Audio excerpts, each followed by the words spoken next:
that talks about the excitement, as I said, the process, the campaigning, and so we're still following the results that are coming from Tunisia, and so we thought that this is a timely subject that for us to assemble a great panel of speakers, including His Excellency, the Ambassador of Tunisia, Mr. Schleifer. And so we're excited to have him with us, along with other speakers, and I'll let my colleague, Bill Lawrence, talk about what is the topics, or what are the things that we want to talk about today, what kind of discussions we're going to have. And again, I would like to welcome you. At the end of the panel presentation, we have a microphone on the side. If you have any questions, please make sure you come to the microphone, state your name and your affiliation, if there is any, and we'll go from there. Thank you for coming. That was Monji Thawedi. My name is Bill Lawrence, also from CSID. The co-sponsors for today's event were CSID and the American Tunisian Association. The American Tunisian Association is the oldest amicale or friendship organization between Tunisia and the United States, founded in the 1960s for earthquake relief in Tunisia, and a sponsor of several events over the course of the year, including an upcoming event at Johns Hopkins SAIS with Larbi Sadiki, the well-known Tunisian political scientist flying in from Qatar, and he will be here to discuss recent events in Tunisia, including the elections and other political developments. He was working closely with the Tunisian Election Commission. This week he's still in Tunisia. The genesis of this event was the ambassador's suggestion that we do such an event along with several other people. There have been a lot of Tunisia election events around town in the last 2 weeks, but this is the first one post-election.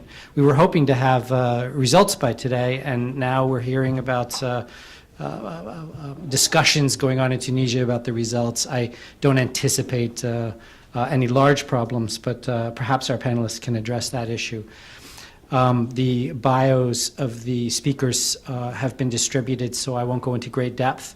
But I'd be remiss not to point out that you have here an all-star group of Tunisia followers and Tunisia promoters in Washington.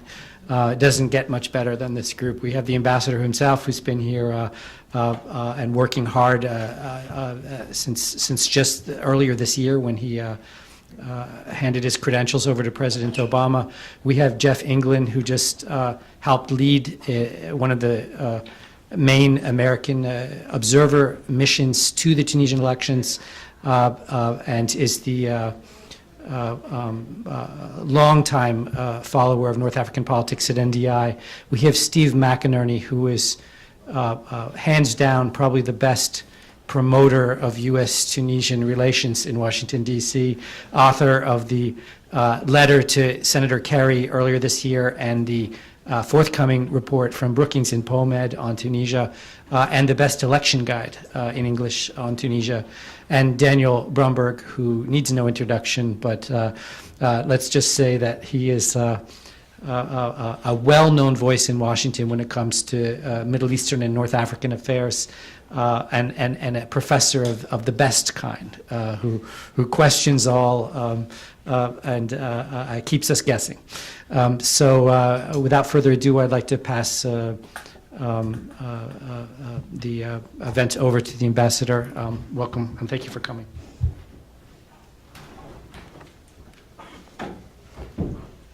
Thank you, Bill. Good afternoon, everybody. Thank you for coming, and thank you for your interest toward Tunisia. I'm really delighted and pleased to take part in this lively forum, and I hope that with all these honorable speakers, we will have a stimulating and enlightening debate.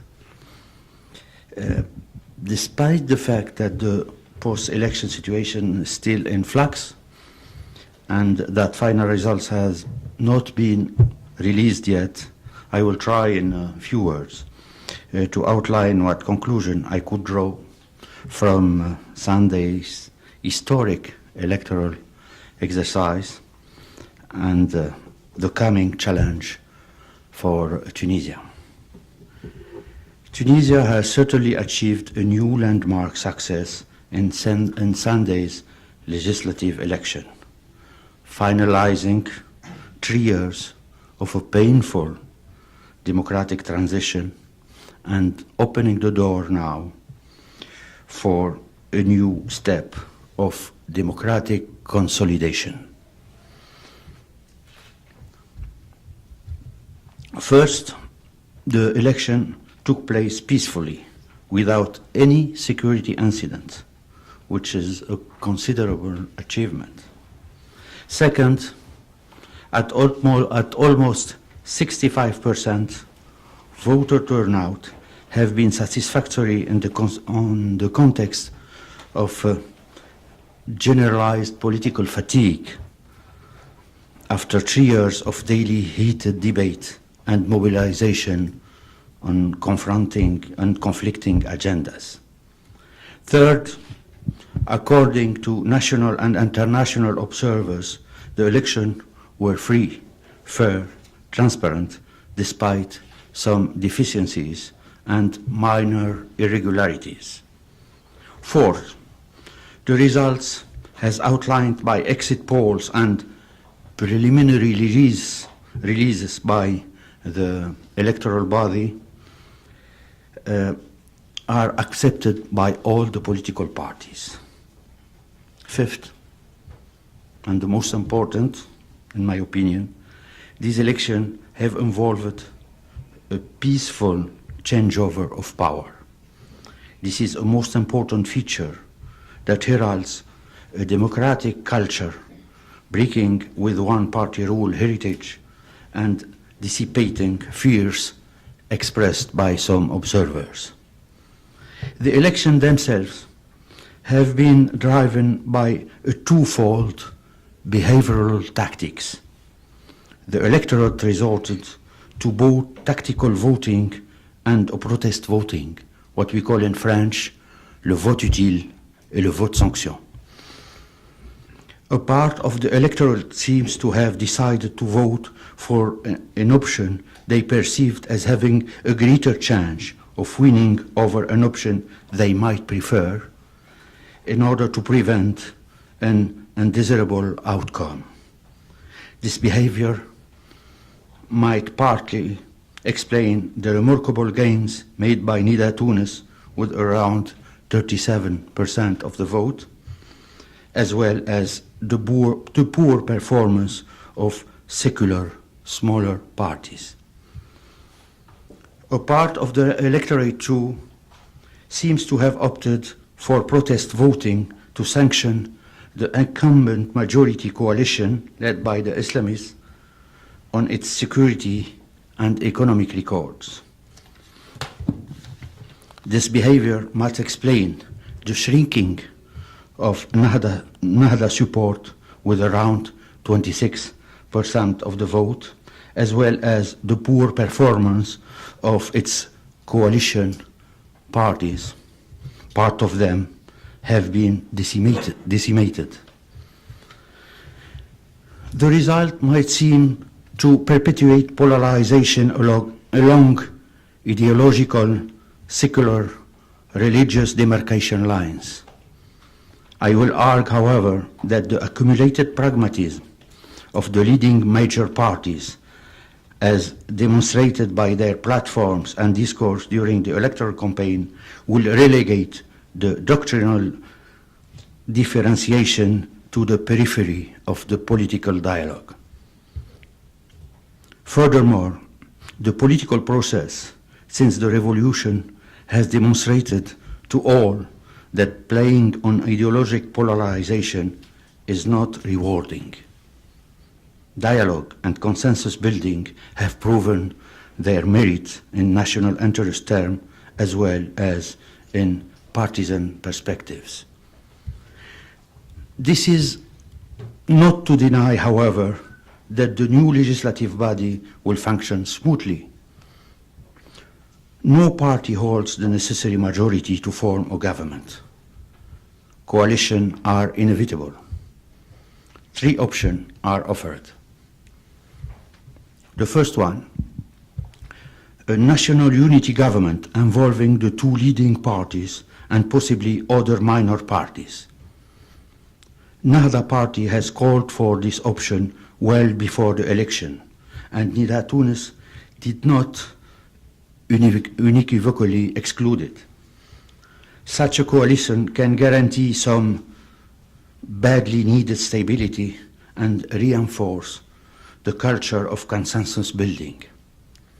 It might, however, anger large segments of Nida supporters, in particular, and by relying on consensus-based politics hinder efficacy and avoid radical reforms or crucial decisions.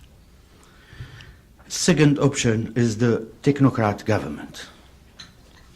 This option might be tempting for Nida Tunis, particularly if it materializes through the existing national dialogue.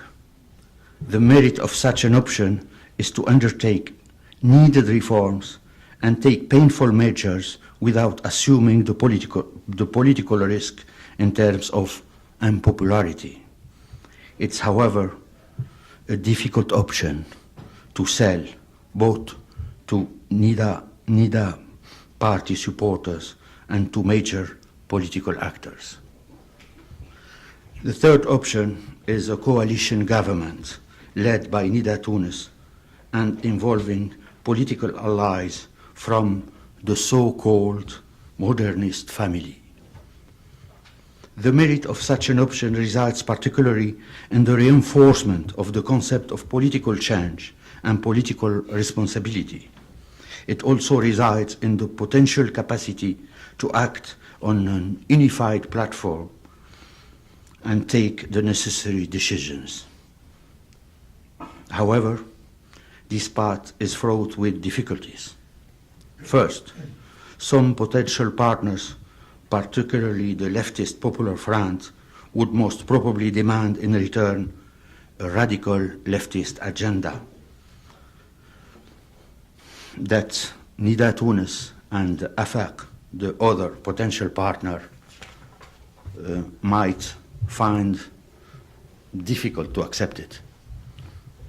Second, this path would rekindle the flame of polarizations and expose the coalition to bitter conflicts with opposition parties and social actors. Furthermore, this option will offer a very short majority to Nida Tunis, and for Nida Tunis and its close allies, in my opinion, not enough to carry out bold and unpopular reforms. Whatever option the political process will lead to, the challenges facing the new government are paramount and diverse. We are confronted with a real terrorist threat. Despite their numerical minority and marginality, extremist and terrorist elements and networks remain dangerous and lethal. The post-revolution fragility of the security apparatus, shaken by the urgency of radical reforms and burdened by an oppressive legacy, the limited resources of the armed forces, the proliferation of weapons and militias in the region have complicated the challenges of confronting terrorists and extremist views. Now our security forces are recovering and are moving against terrorism with a new determination. They have achieved major successes, relying on the unanimous rejection of by the population of terrorism and extremism, but this is a long-term battle that needs more efforts and resources. On the economic front, job opportunities have to be created for young people who represent a large basis in the demographic pyramid and who embody the future we are shaping. University students in particular are putting considerable pressure on the employment market. This is a major challenge for which various programs are being devised and for which we need support. Equally important is the need for a balanced and fair economic development that yields benefits to all regions of Tunisia and communities. Painful economic reforms are needed and necessary. Most crucial of them, an overhaul of public finances, including in particular the rationalization of food and energy subsidies and public spending. Action in these areas is necessary and urgent. Solutions have to be found to offer new horizon of hope to young people in particular. Failure to meet expectation could result in disillusionment with democracy itself and bring the risk of instability and extremism. We are aware that we have to rely on our own potential, on our own vision and determination to devise and implement the right policies in order to achieve tangible outcomes. Yet, international support, as in many other transitional experiences, particularly in the Eastern Europe after the collapse of communism, could be instrumental in ensuring success. So far, the international community's support to Tunisia has consisted of a plethora of minor initiatives offering disparate, poorly resourced, and sometimes symbolic acts of goodwill. Tunisia is not seeking a Marshall Plan. It rather aspires for substantial coordinated programs with adequate resource to make a difference for its people, support the process of reform and democratization, help alleviate sources of tension, and lay the ground for a stable economic and social environment conducive to democratic values and practices. For the US, for the United States, the success of the democratic process in Tunisia has a historical and strategic value. It offers an unprecedented opportunity for the United States to have, for the first time, a truly democratic partner in the Arab world. Tunisia is committed to a durable partnership with the US. In concrete terms, I think that some areas deserve particular attention, like critical budget support. It's an urgent need. Military and security support that reinforces and readapts Tunisia's capacity to confront terrorist security challenges and to reach minimum deterrent capabilities to fight seriously terrorism. Non-essential staff return to the embassy in Tunis. I think it's important with the reinforcement of relation and the launching of new programs. Restriction on embassy staff in Tunis will not help implementation and follow-up of existing and new projects. Beyond urgencies, beyond all these urgencies, we need to elaborate together a new vision for a long term and shape a new Tunisian-American partnership that is value-driven, program-based, and result-oriented. In this perspective, some ideas could be considered as the elaboration of a 5-year country development cooperation strategy, the start of negotiation on a free trade agreement, pending the conclusion of a free trade agreement, a provisional trade arrangement offering privileged access to Tunisian products would be of great support. For example, including Tunisia in the African Growth and Opportunity Act, AGOA, would offer tangible incentives for Tunisia to continue its microeconomic reforms, open its economy, build a vibrant free market, and prepare for its free trade with the United States.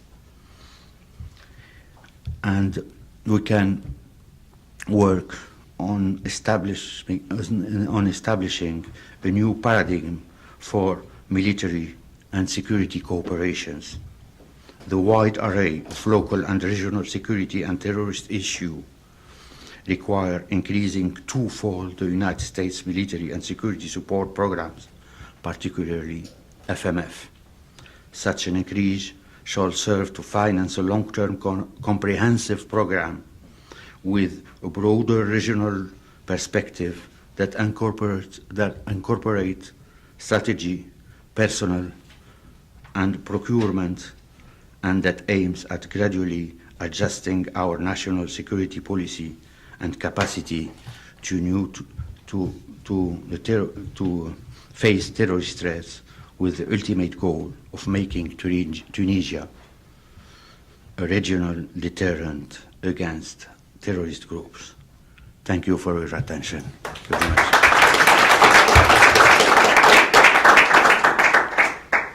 Before we go to our next speaker, let me just point out three things. Number one, the event's being recorded, and we hope that this message that we just heard from the ambassador is distributed widely around the United States and beyond. Second, the ambassador often says he's got the best job in town because he's the ambassador of Tunisia, a newly democratic country. I'm in amazement what you get when you get a democratic country and an ambassador like that making a statement like that. That's a level of analysis and detail we rarely get from ambassadors in Washington. Think about it. Think about other events you've been at where an ambassador speaks. And third, and underscoring that second point, the ambassador does have a PhD, holder of a PhD, and certainly we benefited a lot from the analysis he just made. I mean, that's better than what I've been seeing in the press about the options following the election. And with that, let me pass it over to someone who has much to say on related topics, Jeffrey England. As you chair, I'm not sure. Thank you, Bill. Thank you, Mr. Ambassador, for your comments, and thanks everyone for coming. I arrived back this morning at about 3 a.m., so I hope that this all makes sense as I speak. And we can talk about the support to Tunis Air as a part of the new government's activities, yeah. But anyway, I was involved with our delegation. A little bit of background, NDI has been involved with Tunisia for well over a decade and has been on the ground since January 16th of 2011, maintained a presence that time. And so I think much of our view of what's unfolding with these elections in Tunisia is we don't just observe the election in a vacuum. We see it relative to an ongoing process. For these specific elections, we've had long-term observers on the ground since June, watching voter registration and some of the developments. And then we had a delegation for these legislative elections that arrived the week before the elections and then departed yesterday. And that included 51 people representing 22 different nationalities. So while we are an American-based organization, we think that those people bring a lot of different perspectives to a statement that we prepared, and a preliminary statement, which copies were out front, and it's online if you would want to see it. We'll be fielding teams also for the presidential election. Our long-term observers continue to stay in Tunisia to watch the process unfold. And as you know, campaigning for presidential elections starts on Friday, I believe. So we just kind of move right into that mode. And we'll field then short-term delegations for both the presidential and, if there is the presumed runoff round, we would do that later in the year. So I think that, our delegation found what many of you have probably seen already from our statement, but from most of the other statements. And we did coordinate with the other international groups, not on our statements, but just to make sure that, to share our perspectives, and that, you know, again, as we're all saying, this was a major step forward for Tunisia. It is not the end of a process. It is not, you know, you've heard me say before, the transition is an ongoing thing. This is an important milestone in that process, and it will continue. I think it is true that there were irregularities. I don't know that I would call them minor, but they were generally isolated and in general did not impact materially affect the outcome of the elections. It was managed in a very professional manner, given some incredible expectations and of an independent, fully independent election authority that had several months to try to establish itself and then move into electoral preparations. So there were some irregularities, but they weren't significant enough. And what we look at is this was, while I wouldn't call the participation rate, for example, or the mood on the street while we were there as overly enthusiastic, as celebratory or festive, it was a very active election process. It had, the role of citizen groups, civil society groups, the electoral authorities, the political parties and the candidates. All those people played a very active role in the entire process. And from our perspective, when you have all the key players playing that role, and security also played a positive role, when you have all of those, good things tend to happen as a result of those things with an election, regardless of the outcomes. And so that's what we saw was marked by this, was just that active participation and a real spirit of inclusion, which was related to the design of the electoral process, even with its faults. Many of those faults exist because of a desire to increase inclusivity, to increase participation. They have some trade-offs over the longer term that are part of what we suggest as a longer-term look at electoral reform package. But I think the most important thing is that the spirit was maintained throughout this process. The other thing that I would mention is that there was there were a number of international delegations, which are important, I think, to demonstrate international support, but obviously can only cover so much space. What we saw in this election, like the election in 2011, was this was marked by real effort by citizens to observe their own elections. And this played out both as independent groups, which I would argue, independent groups, as well as political party agents, or I should say candidate list agents, who were in the polling stations as previewed in the law. The important thing here is that what we've seen since 2011, where there was a real desire to do this and be a part, is that people continue that effort. They maintain their neutrality for the independent observer groups throughout this process, and really stayed true to that. And they, along with the particularly political party agents, were very professional in their efforts here, and used the time between elections to professionalize. And so that's an important step, I think, for making sure that this continue, and that there is an effort by citizens themselves to be vigilant over the process. A few other, quick observations. We did find that, the campaign took place. It was largely a campaign that was door to door, very focused at the local level. And it's important to remember, as the results come out over the next day or whenever they will come out officially, that there is the risk in these kinds of situations with an electoral system like Tunisia's, that somebody says, but we were shown to have X% of popular support, that should mean we have this many seats, and in the end that's not how it works out. And it's important to remember that we're really talking about 33 elections here, because there are 33 districts. How the seats are allocated are based at that district level, not at the performance at the national level. I think, from my observation, that was a real concern of ours, that somebody could try to cry foul by saying that the national statistics that we're getting from the domestic observers and from the polling that's going on would cause people to say, oh, there's something wrong with the credibility of this process because the numbers don't line up to the seats. So far, we haven't seen that, and I think we see the right kind of discourse coming out afterwards about the nature of the election and understanding of how this is a naturally fragmented legislature, and that there will need to be some sort of coalition approach to doing this. Now, whether it's a unity or whether it's some other thing, I think we'll have to see.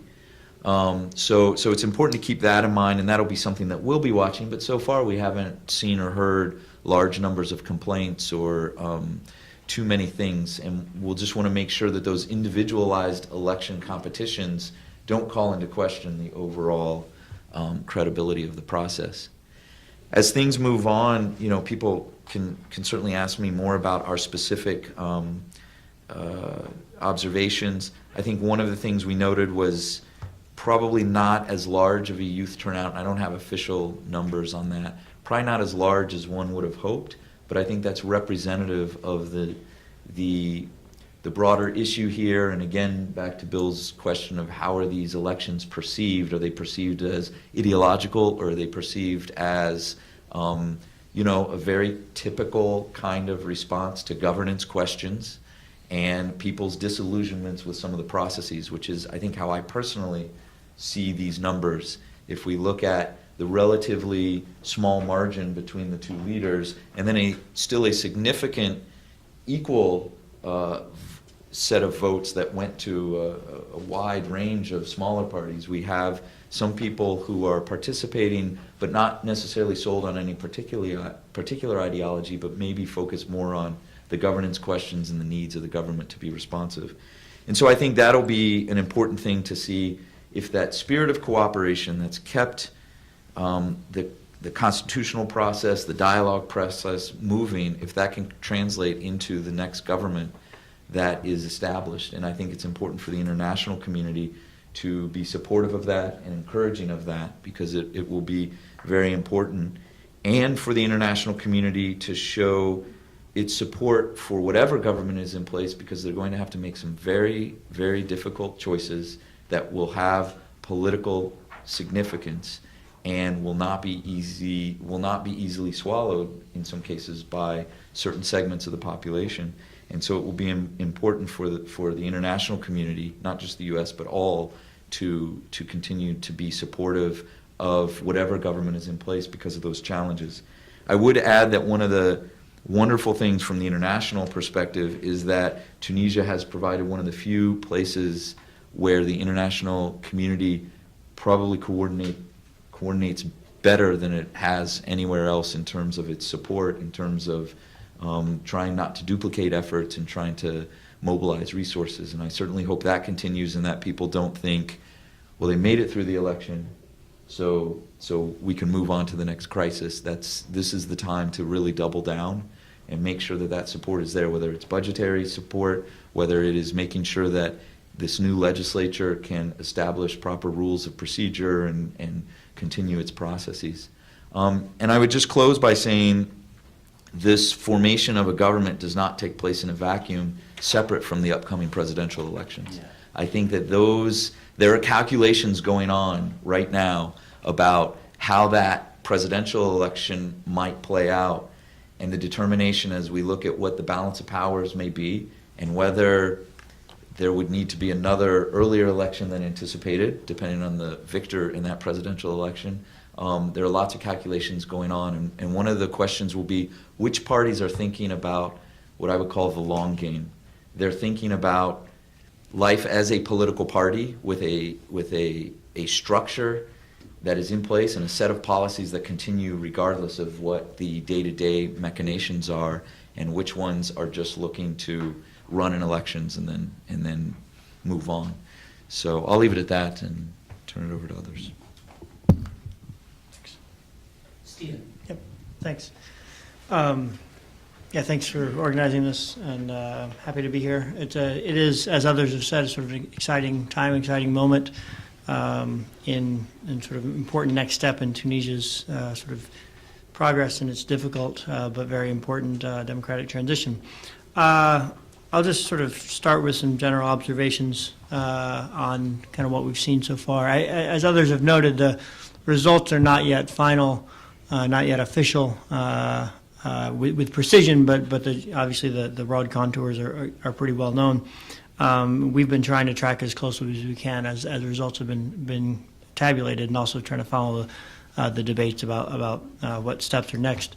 The first thing I would note is just the importance that there were no security incidents, there were no problems, no major problems, irregularities with the elections to cast any doubt on their validity or credibility. As others have noted, all the major parties seem to be accepting of the results as they're coming in.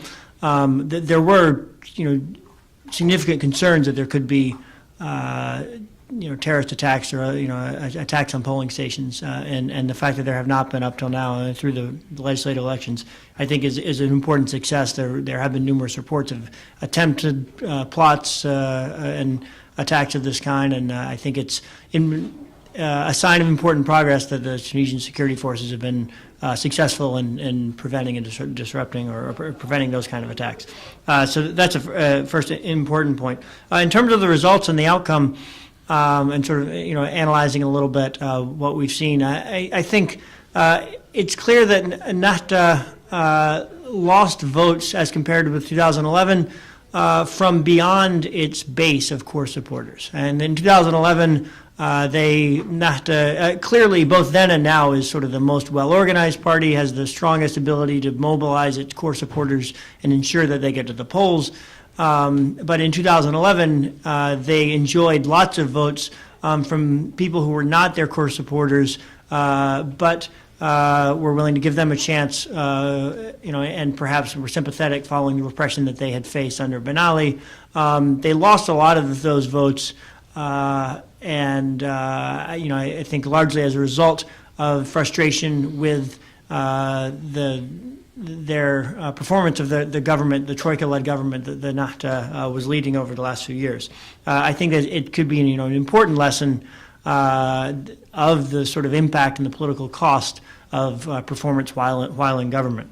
I would also sort of add that the gap, the current projections, current estimates are that Nida Tunis will wind up with about 83 seats and Ennahda with about 68. That's a gap of only about 20%. It's only about 20% more seats for Nida Tunis. I would say that this probably underestimates the gap in their popularity for the reason that I just mentioned, that Ennahda does have a much sort of stronger organizing capacity. And so the fact that Nida Tunis outperformed them by 20% in the actual number of seats probably represents an even larger gap in their current respective popularities. I would, moving beyond kind of those two parties, I think if you look at the sort of regional breakdown of results as they're coming in terms of Ennahda and Nida Tunis, there's been a lot of comments that so far up until now it looks like Ennahda has sort of dominated the votes in the south, or done very well in the south, and Nida Tunis has done much better in the north. Frankly, I think that's not surprising. If you look into the 2011 elections, if you looked at a map of districts by which party got the largest number of seats, it was sort of pretty uniform, and that Ennahda sort of got the largest number of seats in most of the districts in the country. But if you looked with a little more detail at that, their margin of victory was much larger in the south in 2011. So I think what we've seen is a sort of relative decrease across the board for Ennahda, and the result has been that their margins of victory in 2011 were large enough in the south that with a significant decrease they were still able to get the largest number of votes. In the north, that decrease resulted in Nida getting the largest number of seats. Also, I think there's still signs of a sort of gap and a divide between the urban centers on the coast and the interior and the south. And not so much, maybe not quite so visible if you just look at which party came in first or second. But beyond that, the majority of the seats, it looks like more than 70% of seats in the assembly will go to either Nida or to Ennahda. But in the south, those two parties were less dominant. And in the south, you saw the Free Patriotic Union, UPL. led by Slim Riahi, do quite well in the South. The Popular Front also did quite well in the South. And again, this is similar to some of the results that we saw in 2011, where CPR and Arida Shabia did very well in the South at that time. And I think that's sort of indicative of this frustration in the South and in the interior with the political elites from the urban centers. And now the political elites are largely sort of divided between, as Nahda and Nida Tunis, and while those parties did, reasonably well in the South and interior, they didn't dominate at all to the same degree. And I think there's sort of this is something to be aware of moving forward, is this sort of remaining real frustration in the South and interior with the sort of dominant political elites. Moving forward, one of the key questions now is going to be sort of the timing and timeline of government formation. And there are already sort of clear differences of opinions in terms of what different parties and what different actors would like to see.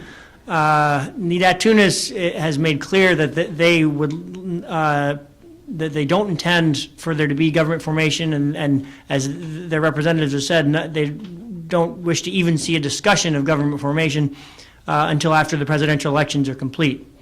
Many others, most other parties disagree with us and are unhappy with us. Most other parties would like to see a process now of negotiation over government formation and perhaps deals made. Most of the parties that have presidential candidates, with the exception of Nida Tunis, did very poorly in these legislative elections, more poorly than they had hoped. Nahda, of course, is not running a presidential candidate. So you have a lot of parties who currently have candidates in the presidential race. I think a lot of those are likely to be very discouraged by these results and would like to be able to make some kind of deal in which their candidate withdraws from the presidential election in exchange for cabinet seats in the government. Nida doesn't seem to be interested in that kind of negotiation. I think Nahda would also like to see, although they don't have a candidate in the presidential election, they would like to reach some kind of accommodation. Nahda, despite not having a candidate, could still play a significant role if they were to endorse a candidate in the presidential election, but might be willing to agree not to do that, or even to agree to endorse Qaeda Sebsi in exchange for sufficient sort of representation in the current government. But Nida Tunis feels very confident, very empowered by these results. Qaeda Sebsi, I think, feels very confident going into the presidential elections, and they don't feel as though they need to give things in terms of leverage at this point. Their preference is to move forward. They think that he will win the presidential elections relatively easily, and then they will feel sort of at that point in an even stronger position where they're not forced to give up anything in the government in terms of getting things in exchange related to the presidential elections. If there's not, the ambassador outlined some of the sort of broad scenarios in terms of government formation. I would note that the possibility of a national unity government, I think, is quite strong. Obviously, Nahda is very keen on that. I would note that if that doesn't happen, it will be a real challenge for Nida Tunis to form a coalition with a robust majority in the parliament. What we saw in the Constituent Assembly following elections in 2011 was a three-party coalition, the Troika, which controlled a clear majority of 138 seats out of the 217. If Nida does not bring Nahda into its coalition, it will be very difficult for them to have a majority as sizable as that. It would also require them to have a coalition of more parties, more than three parties, if they don't join with Nahda, and such a coalition might be a little less cohesive. I would also note that UPL, the Free Patriotic Union, that current estimates are that they're likely to have the third largest number of seats. They're, I think, in some sense analogous or similar to the Arida Shabia, that was sort of the surprise in the 2011 elections, not only in their surprise results, but they're also, I think, a bit less of a cohesive party. And what we saw is the Arida Shabia sort of got their seats, and then you saw some splintering. And I think UPL, if it's the third largest block of seats, I think it's a block that might not remain cohesive and might not be an entirely reliable coalition partner to sustain a majority. So it'll be very interesting to see sort of these discussions and negotiations moving forward. The presidential elections will take place at the end of November. Frankly, I think that there will likely be a number of withdrawals from those elections as a result of the legislative elections. There were, candidates such as Mustafa bin Jafar, Marzouki, Najib Shebi. Their parties performed extremely poorly in the legislative elections, and I wouldn't be surprised to see them withdraw from the. But their names will be on the ballot, but they can certainly sort of, publicly withdraw and or back another candidate, or simply just not campaign. And I think there's a possibility that these candidates will not campaign, or some of them may not campaign as they had intended. So it'll be very interesting to see how things develop.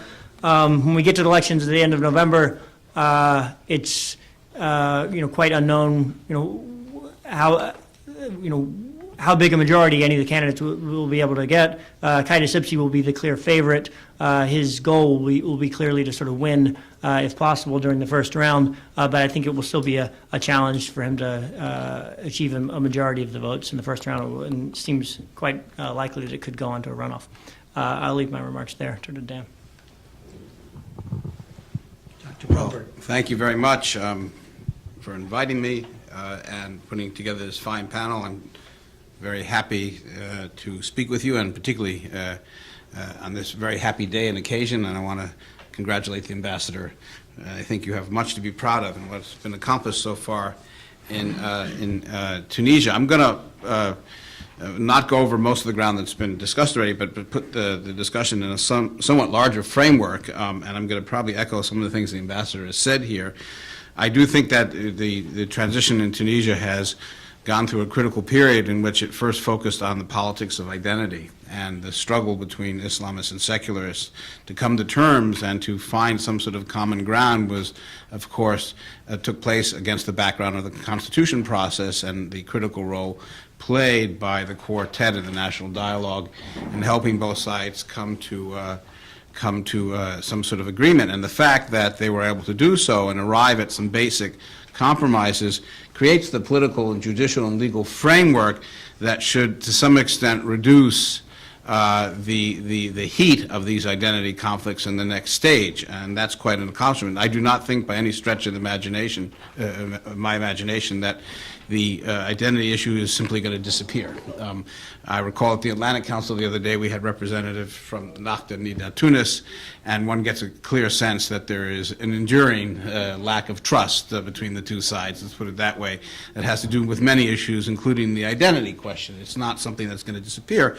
Tunisia is a complex country. We say that it's homogeneous, but ideologically it's a complex place with different perspectives, and the identity issue will remain important. But I do think that we've passed a critical mark here in which the internal conflicts in Tunisia are going to probably pass from the focus on identity issues to the focus on economic issues. And that is a kind of natural and, in many respects, welcome change because the identity issues can be, to some extent, addressed through these sort of constitutional changes that are meant to reassure all the parties that their basic interests will be represented and their rights will be represented. But when it comes to economic issues, in many respects, it's the tougher path to follow. The headline of my presentation would be now for the hard part, because we really are talking about the hard part, and the hard part has to do precisely with what has been said by all panelists here, and that is the very difficult economic reforms that have to be undertaken in a system that was largely organized around a kind of patronage system in which the patronage of government largesse was used to basically secure the previous regime, and now you have to unwind and take apart and deconstruct an entire legal and economic and political apparatus that was built to protect certain kinds of interests, and that's going to be really hard. and very difficult and painful.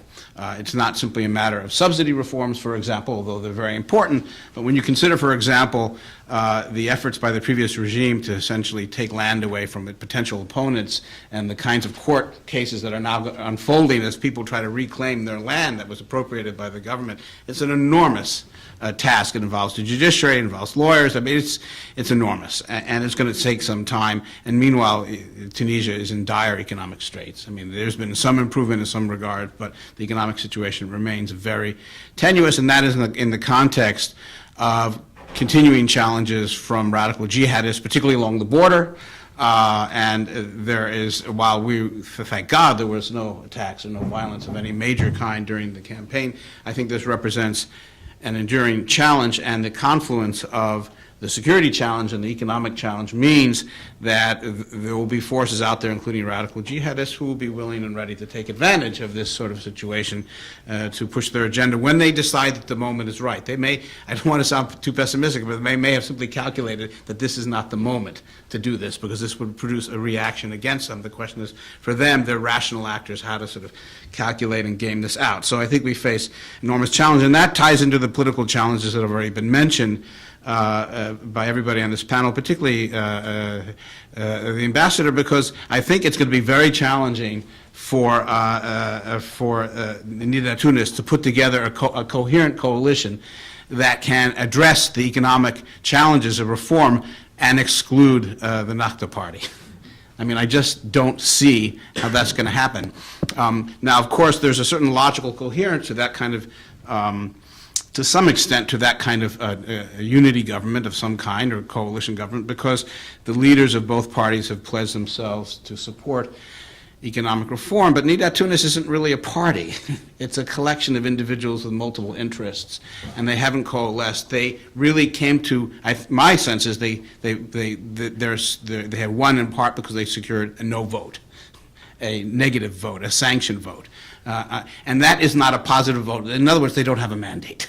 In that sense, there isn't a clear mandate, and particularly on economic issues. And I think that if there is an effort to build a coalition simply with the so-called modernist parties, well, they're split on the economic issues, fundamentally, particularly in terms of the South, the southern-northern split, the economic issues of the role of the state in the economy. There's a fundamental divide. Bring in the Nakhta, and then you've, of course, antagonizing the more leftist parties. So it's going to require an extraordinary capacity for political leadership and coalition building and consensus building, and a readiness to be very frank about the kinds of choices. And I think that's going to be very, very difficult. And the initial signals I hear, and this is my personal opinion, they do not represent Georgetown or the United States Institute of Peace. I wish to make that very clear.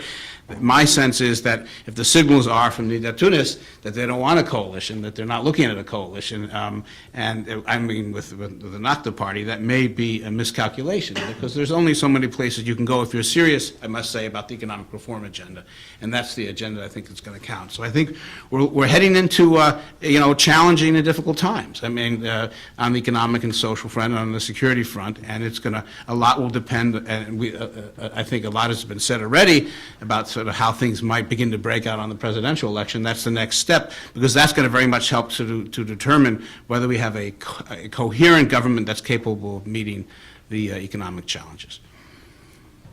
Thank you, Dr. Bromberg.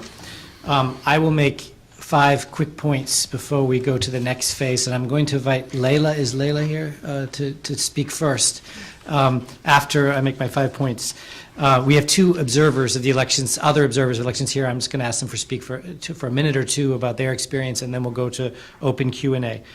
The first point is just stepping back once again and thinking about what just happened. Free and fair elections in the Arab world are very, very rare. I mean, Algeria municipal elections in 1990. We have parliamentary and presidential elections in Egypt, and then what happened afterwards. And this. That's it. And so this is these are momentous times. I have a whole bunch of questions about what's coming, and in some ways we don't know because this hasn't happened before in this part of the world. Second point, although there's been some confusion about turnout. We heard about high turnout, 60%. The turnout rate in the 2011 elections was 50% of the electorate not of the registered voters. The turnout rate in this election was 60 whatever percent of the registered voters. But we actually had a drop. We had a drop from something like 85% of registered to 60-something percent of registered in this election, and a drop of 50 to maybe 36% of the electorate in this election, which means we had 1 million less Tunisians approximately vote in this election. Now, on the one hand, it's great that 60-something percent of Tunisians have voted. This is fantastic. Our participation rates in the U.S. are in the 40s typically. It's wonderful. But on the other hand, think about it. 40% of the registered voters didn't show up to vote or weren't able to vote for whatever reason, and 66% of the electorate didn't vote. And whoever comes to power as president or parliamentary leaders needs to govern not just for those who supported them and those in the loyal opposition who have some political gravitas, but the half of Tunisia that didn't participate in the elections at all. Third point, there are competing narratives here that were covered relatively well, but I'd just like to underscore that this narrative that the secularists have beat the Islamists in Tunisia, while technically true, raises another set of issues, which we're seeing in Morocco now and in a number of countries. How democratic are the parties? There was an interesting piece in The Guardian today about how undemocratic Nida Tunis has been. They haven't even had a party Congress yet. The decisions come down from the top. And for good reason, and it's explained in the article, and there's been other analysis. But the democratization of parties, for example, as we've begun to see in Morocco, hasn't happened yet in Tunisia, except in Nahda to some degree, and so that'll be interesting going forward. We tend, in the West, in France particular, to a lesser degree the United States, to see democracy through the rights lens. What are women's rights? What are rights? And this is a very important democratic lens, but there's the other lens of how democratic is your party. The next point I'd like to make is, in some ways, from my perspective, this was a sanctioned vote, notwithstanding that I agree with what the ambassador said about useful voting, and that was one of the slogans of the Tunisian vote, was vote utile, right? Hashtag vote utile. That everybody was sanctioning somebody. So typically, if you were voting Nida Tunis, you were sanctioning the Islamists, right? If you were voting Nahda, you were sanctioning the old regime / seculars, right? If you were voting UPL, you were sanctioning the entire political establishment. If you were voting Jibha, you were sanctioning an unjust economic order, right? And if you were voting Afek Tunis, you were against a number of those things and against a drift, let's say a populist drift in Tunisian politics. On the other hand, there was a for vote, which I think is important, which was mentioned, but I want to underscore it. A lot of Tunisians who voted for jobs. They thought Nida Tunis could get them jobs for whatever reason, Nahda could get them jobs for whatever reason, less corrupt. You know, that UPL, Salim Riahi is a rich businessman, he can get us jobs, not unlike the average. So 84% of Tunisians are unhappy with the economy, and they were looking to make a jobs vote, which gets back to all of these very important questions about the economy that were made by the previous speakers. And my last point, so Tunisia's had two major milestones following the resolution. It's had this incredible constitution, the most progressive constitution in the Arab and perhaps Muslim world. It's had 2 rounds of parliamentary elections, which is an incredible feat for all sorts of reasons, including the technical ones that Jeff was talking about, despite some irregularities. But we have in front of us these major challenges. One is the Tunisian economy is in very bad shape. We have a multi-billion-dollar annual deficit now in Tunisia. And it's, so Tunisia's needing both economic support and economic reform, which are in tension with each other and very hard to do at the same time. It also needs transitional justice and justice reform, but the justice system is overwhelmed right now with just all of the for example, the land issues that Danny Brown was talking about. So we have short-term critical justice issues which will be in tension with the long-term justice reform issues which are necessary for a whole number of reasons. And finally, just let me say that as the ambassador said, university youth, marginal youth, rural youth, and the majority of Tunisians who work in the informal economic sector are looking for all of these reforms I just mentioned to help them get into a normal economic role in society. And there's been great progress in Tunisia over the last year or two as we've gone from an eradicationist discourse towards the majority of Tunisians working in the informal economy to an inclusive discourse saying that we need to make accommodations to get the majority of Tunisians who don't work in regular jobs into the regular workforce. But there's been great progress, but I don't think there's been as much programmatic or creative thinking from the political parties in terms of how to bring the majority of Tunisians into the formal economy. Next, Leila, if you'd like to step to the microphone and just talk for a minute or two about your experiences as an election observer.